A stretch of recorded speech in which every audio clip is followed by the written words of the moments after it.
Guys, we're here with Eric Wood, the owner of the Penguin Racing School, who's had a massive impact on the sport in New England. In fact, I heard that 75% of the riders here today were students of yours at one point or the other, and a lot of the fast guys have been. So an honor to be here with you today. And you also own the Woodcraft special components for road racing bikes. We covered that earlier in an earlier video, all the components that you make for the bikes. It's an amazing impact you've had on the sport, and excited about this weekend. How do you feel about the big race? I mean, the big race is the best thing that's happened to racing in New England in 20 years. I mean, we had professionals here, back in 2001 was the last time they were here. And, and the race is kind of, it's been important, but it's lost a little bit of its significance in the last 20 years. And the efforts these guys have put together to bring together little like national and world-class level talent here is unbelievable. We have a massive amount of the top level riders here from Moto America. There's a ton of fans here checking it out. Record-breaking $250,000 purse. So, I mean, we're really excited to go out there and give the fans a show tomorrow. So Eric, you've been teaching this school, and you've also been racing a long time. When did you start racing? Well, I mean, my first race I did when I was 5 years old, riding around a motocross track. And I started road racing when I was like my senior year in high school and started college. I got a little student loan money and bought a motorcycle with it. So I came in here and just started road racing on an EX500 a long time ago for the school. The school back then was, we were promoting those as a really good bike to start on. So I got on that bike and did a year on that. Year and a half later, jumped on a bike and did my first professional race with a friend of ours. And there's a bunch of us here that have been riding for a long time, and so it's been a lifelong passion. I tried it. Ironically, crashed and hurt myself the first time, and went home thinking, man, I can't wait to heal so I can get back up there and do it again, And so I went to school as a mechanical engineer, and so I've kind of made my life's work with this. Applying what I learned in school, and in the end, which I love the math and science of this, right? That's kind of where I come from with this. So, between when I teach people at the school, it's like we try and not just say, hey, do this, do that, because we know it works. We go into the theory of why it works and really go back to physics and the basics of how, and it forms a really concrete foundation for understanding. So people can say, hey, listen, don't just do this because that's what all the fast guys do. Here's the theory behind what it works and how you can apply it yourself. And a lot of times you get those light bulbs go off, and my favorite part of that whole thing is being able to make an impact on a rider, especially when it's been riding for a long time, it's been up against the wall, and you just make this breakthrough. They come back and they're like, man, I can't believe that I finally figured out this thing after all these years. And the whole riding experience, just rises to a whole new level. And then, of course, now they're hooked and they want to come to the track from their 5 or 10 years. And that's, I have a really strong passion for the racetrack as being the absolute best place to learn how to ride these motorcycles. You can push, you can make mistakes without really getting hurt. And if there's a wall or a dangerous situation, a place like the Hampshire Motor Speedway, it's covered in air fence and stuff. So it's it's a really great opportunity to do things over and over again and make a difference that you can bring back to the street or turn this into a passion like many of us have as well. That's awesome. So I know most of the viewers watching this are probably thinking you're about 30 years old. How old are you? I'm 51. 51. So racing's keeping you young, huh? Yeah, doing what you love to do. We work hard, man. I mean, I'm racing with a bunch of 17-year-old kids that are animals out there. I got to stay in shape, It's keeping you young. What do you do for training? Do you hit the gym a lot?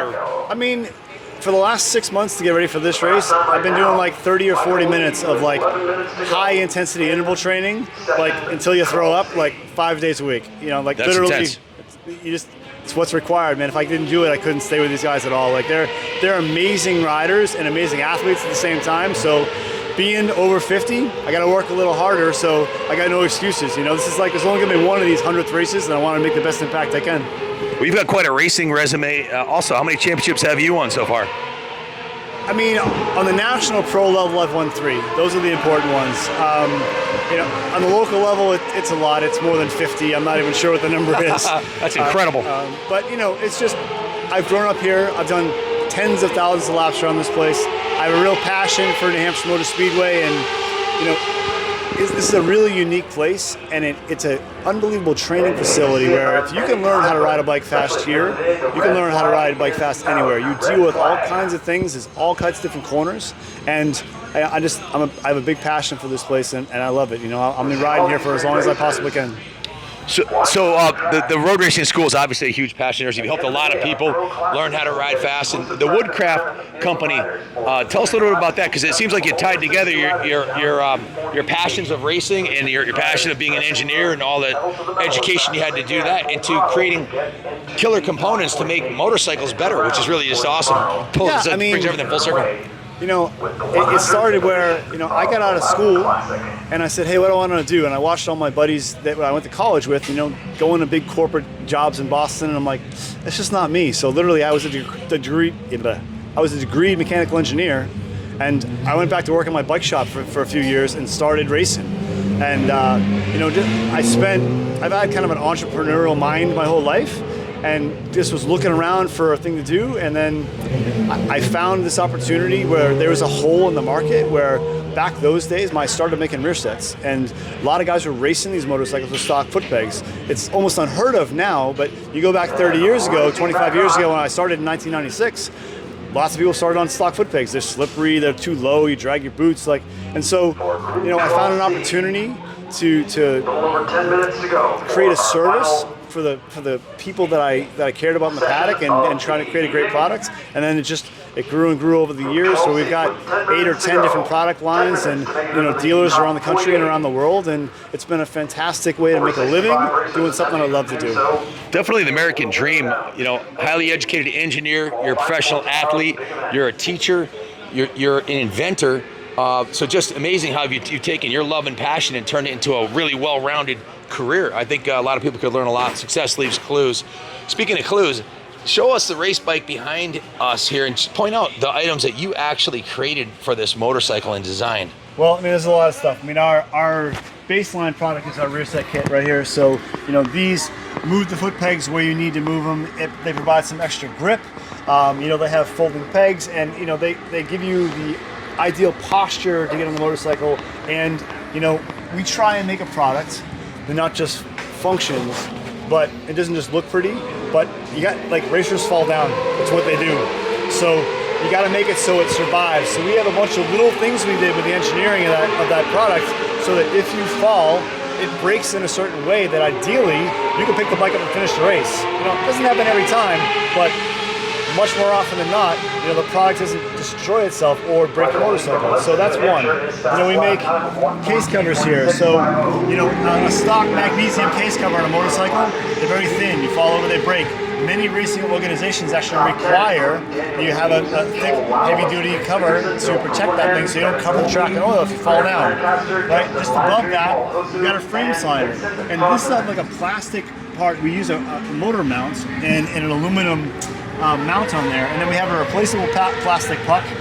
We actually patented this design years ago that has a perpendicular mounting screw, so that when you put the plastic puck on there, it doesn't get ground off, and we're the only ones that do that. Wow. And so, in this plastic, I call it disposable piece, protects the covers, it protects the frame, and when you pin it together with hey, my sliding point is this plastic puck, and the end of the foot peg, it kind of holds the bike off the track a little bit, right? And prevents damage. Again, nothing's gonna prevent it every time, but we try to have it be, hey, more often than not, it's a couple little replacement parts, you can go from there. We make the clip-on handlebars here. There's a million different styles of those. Stock handlebars are typically one piece.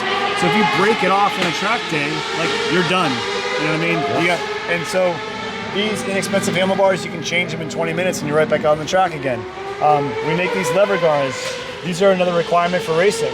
Believe it or not, guys go into, oftentimes in the first corner on the start close enough, someone bumps into your brake lever, you can imagine the tragedy that can happen there. Oh, wow, yeah, I would never thought of that. So that's a guard, and someone hits that, and actually we make ours out of plastic so that if you get hit hard, it doesn't translate all the force in your handlebars, it actually absorbs a little bit of it.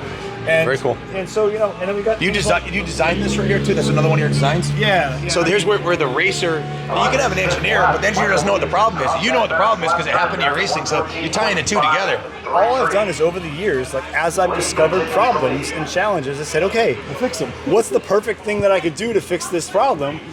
What would I want to buy? What do I wish was available? And I try and create that. It's a pretty simple philosophy.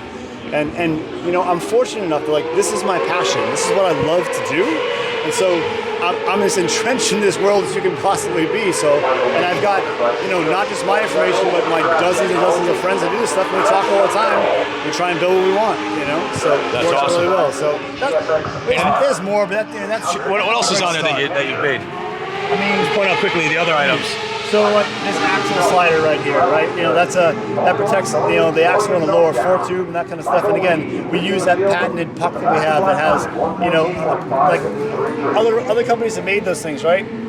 They all made them so they bolted together with these through rods that were like a giant pain in the neck. And we changed it, like my race bike that I rode today, changed the front tire 4 times.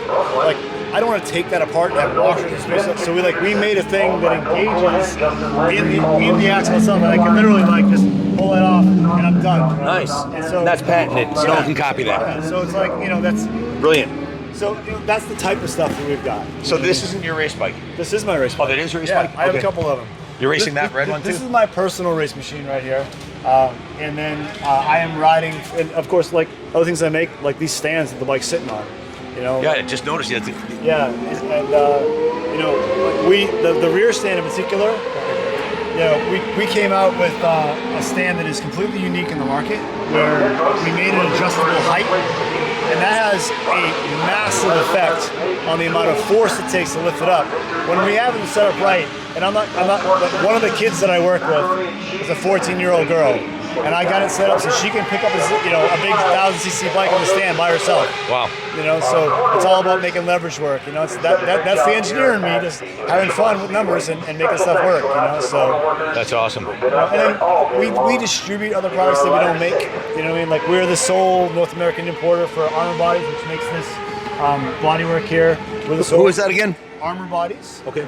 And then it's all motorcycle race bodywork. We're the sole U.S. importer for the Hindle exhaust pipes that you see on that motorcycle. I just put a Hindle on a ZX7 we're restoring at the museum. Wow. So I didn't know it came from you. Thank you. Yeah. They're great. They actually, they've been around for a long time. Like Hindle founded the company, so older bikes like ZX7s, they have stuff like that no one else got. Yeah. So it's great. That's awesome. The bike's coming out beautiful. So, yeah. That's all stuff. There's other electronics and stuff that you can't see that we make, but we make tire warmers and wow, it's a big product line. So if somebody wants to get involved with racing, they can join the Penguin School. You can teach them how to ride, and then you can also sell them all the components they need to turn their bike into a race bike. I try not to cross-pollinate. Someone goes to my school, and I'll teach them how to race, and if they want to learn about it, they can ask me. I don't want to jam that stuff down their throat. But they want to buy from someone they trust, and obviously you're in this for the long haul. Hopefully, I do a good job teaching them, and there's some trust, and then they ask me from there. But that's a whole separate deal. When I'm teaching people to race, I'm passionate about that. I want to teach people how to race, and I want to teach them how to. And it's not just racing.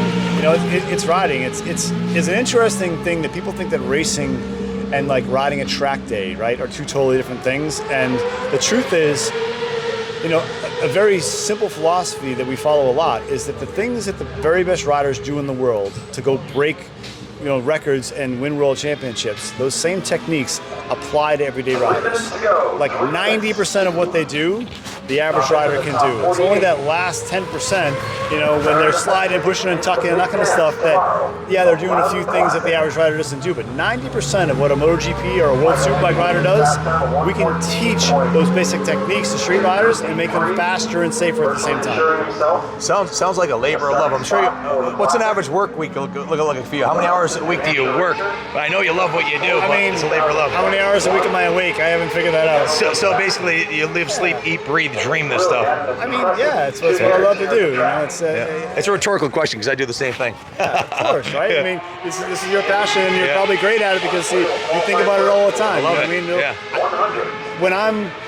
I try to get better at this all the time. I've been doing it for a long time, and one thing I know is that I have not learned it all.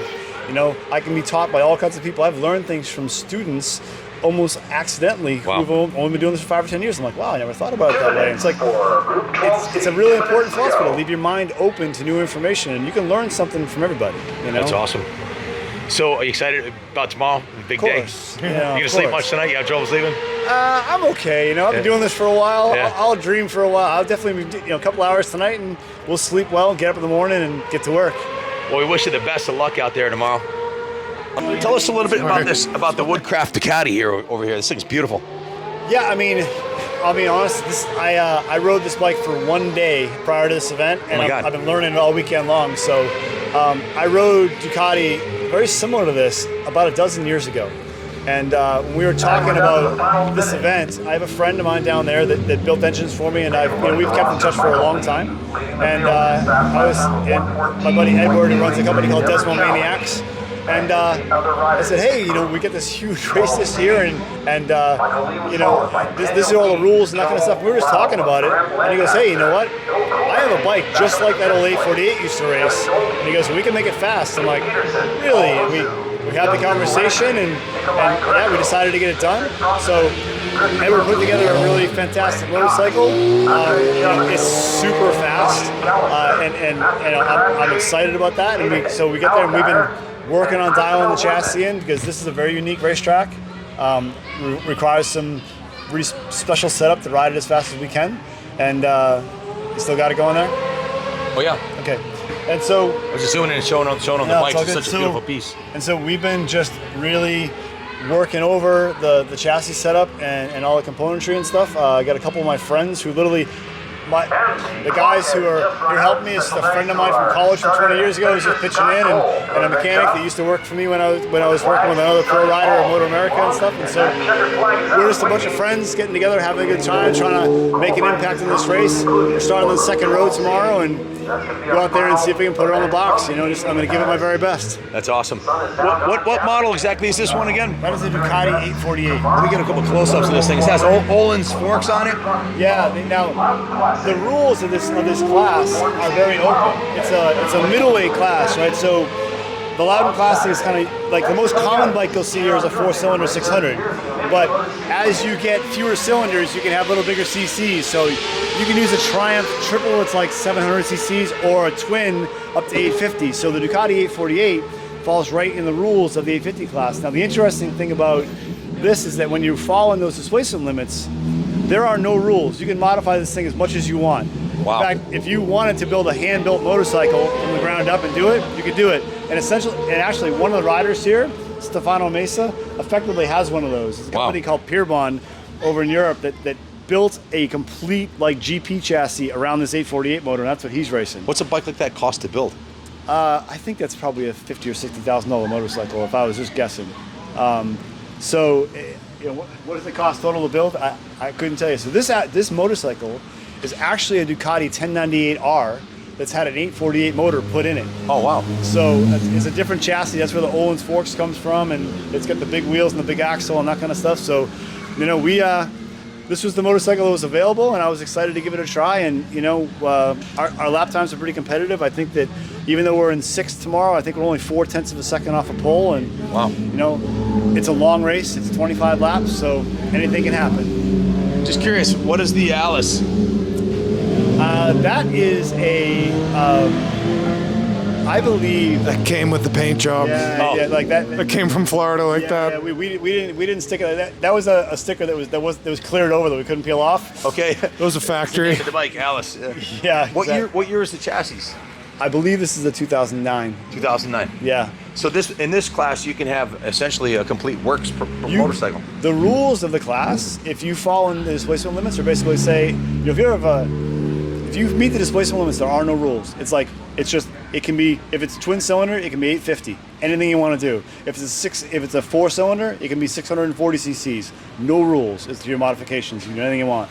That's awesome. It allows a lot of innovation and creativity, and it's a lot of some fun. really cool new concepts coming out. I'm sure. Yeah, it is made for a very interesting field, and it's actually pretty even. They added one facet to this field in addition to that, because that's like a middleweight Grand Prix. Grand Prix is kind of like has no rules. You can do whatever you want. A Grand Prix is a prototype motorcycle you built by hand, and they added what they call a Generation 2 super sport bike. And they're a little bigger displacement. The M4 team is a classic example of that. They have a GSXR 750, which is too big for the 4-cylinder displacement limits. So they actually have some electronic controls that are mandated. You have to buy an ECU and a wiring harness and a dash.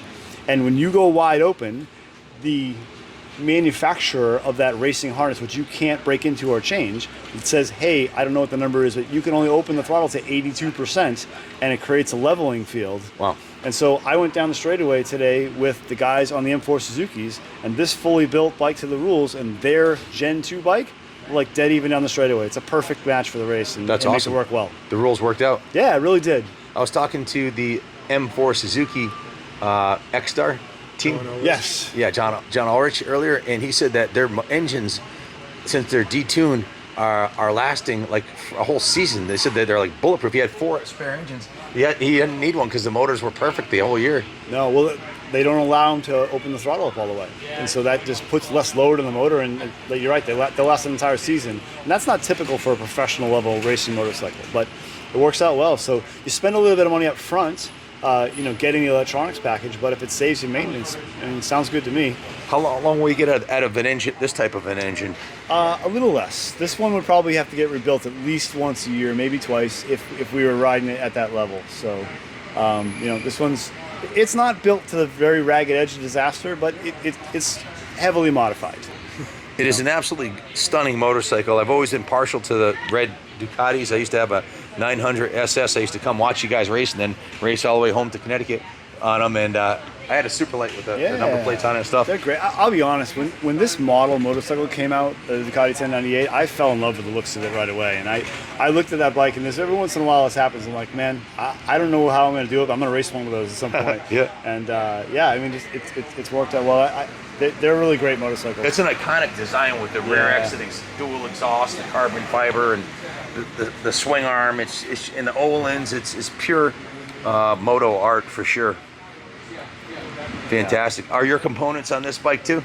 We got some of them, not all. We did the rear sets and pegs on that thing, and a couple of little knickknacks, obviously the warmers and that kind of stuff in the stands. This had some other things on it when it was first here, but it's. I've been focused on trying to make it go fast, So are you doing 3 classes tomorrow, or 2? Just one. Oh, just one. This one here. Just the class. Yeah, the class. Tomorrow's the pro day, so everyone's pretty much racing one class. Okay. I rode this bike today.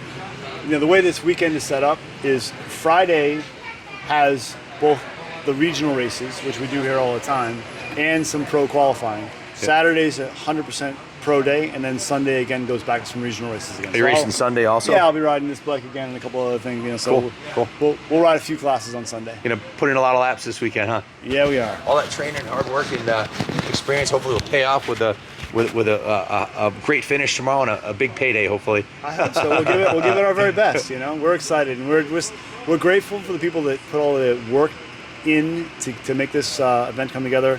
Our racing series is NEMAR, NEMRR, and this place is great. This is like a huge family.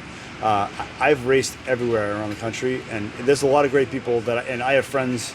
I'm fortunate to have tons around the whole country, but I have never found an organization like this that has such a close-knit group of riders and a real family atmosphere and leadership that really cares about what's going on.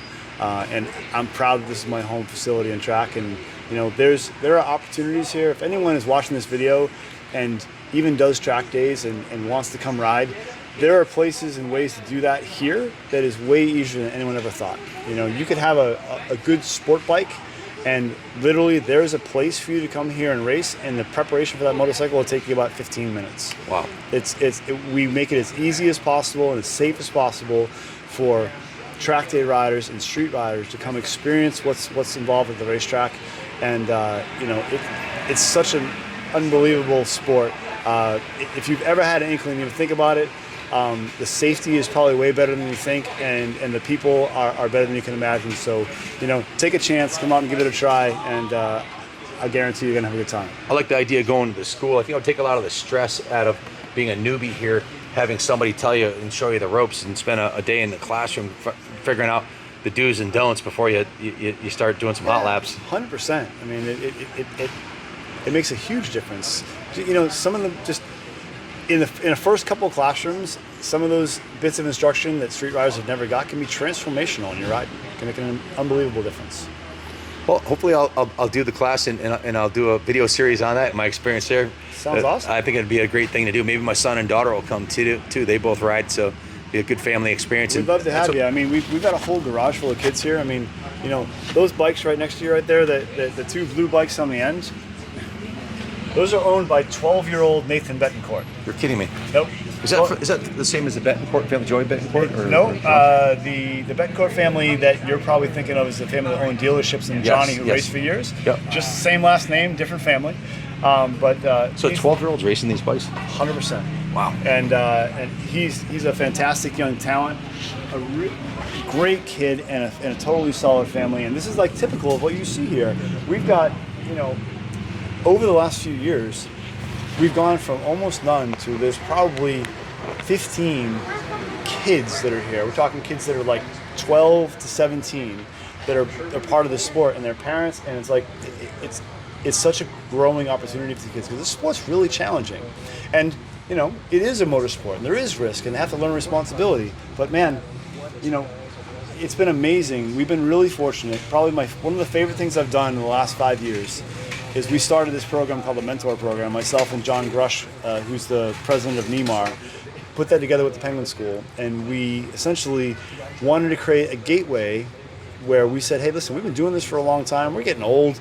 You know what I mean? Like, we want to share this with kids, so we created an opportunity for kids to come through and essentially be guided through the beginning part of the racing process. And we were so fortunate, and some of the early kids we had in this program were just unbelievably driven and talented, such solid kids. And they both, the first two riders we had in this are Ben Glotty and T. Hobbs, and they both gone on and been national professional level winners already. Wow. By the time they were 18 years old, before they were 18 years old.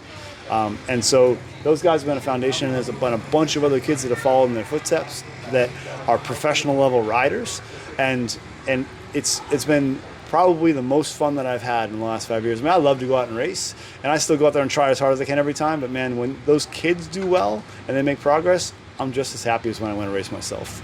And you're securing the future of two-wheel motorsports in this track and school and everything. That was the idea. And it started out as like, hey, we need to get more kids in this so the sport grows, and then it's just like, man, this is so much fun.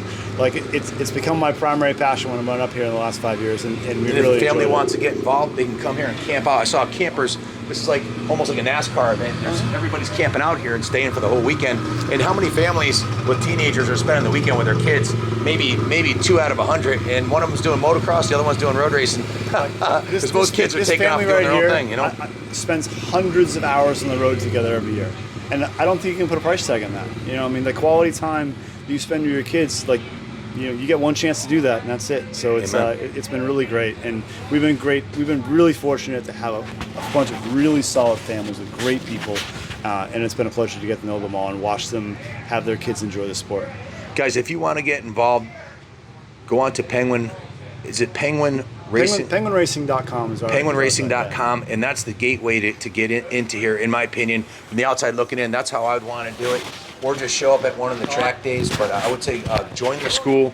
If you have some kids that want to get involved, come camp out for the weekend and watch an event, and get involved, because it's one of the coolest sports. I've been involved with motocross and hill climbing and enduros and all that my whole life, and it's just incredible what you guys are doing here, and really amazed to see how many people are showing up for the event this weekend. And it's a big deal, $250,000 biggest purse ever. We wish you the best of luck tomorrow. I know you got a lot of work to do to get ready, so we're going to get out of your hair.